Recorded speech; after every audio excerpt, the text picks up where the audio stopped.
ഒരുപാട് മനുഷ്യ ജീവനുകൾ അവിടെ നഷ്ടപ്പെട്ടു കഴിഞ്ഞു. ഒരുപാട് സമ്പത്ത് അവിടെ നഷ്ടപ്പെട്ടു കഴിഞ്ഞു. അഭയാർത്ഥികളായ വലിയൊരു ജനക്കൂട്ടം, കുട്ടികളും സ്ത്രീകളും രോഗികളും മുറിവേറ്റവരും അടക്കം അവിടെ ഉണ്ടായിരിക്കും.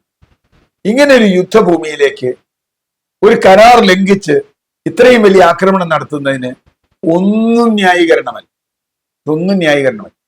കാരണം ബന്ദികളെ കൈമാറുന്ന ആ കർമ്മം തന്നെ പൂർത്തിയായിട്ടില്ലല്ലോ. എന്തുകൊണ്ടാണ് പൂർത്തിയാക്കാത്തത്?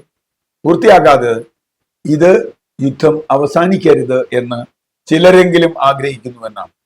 അത് ഏത് ഭാഗത്തു നിന്നായാലും ഈ യുദ്ധം അവസാനിക്കരുത് എന്ന് ആഗ്രഹിക്കുന്നവർ മാനവരാശിക്ക് എതിരായിട്ടുള്ള ആളുകളാണ്. മനുഷ്യൻ എന്ന് പറയുന്ന സങ്കല്പത്തിനെതിരായിട്ടുള്ള ആളുകളാണ്.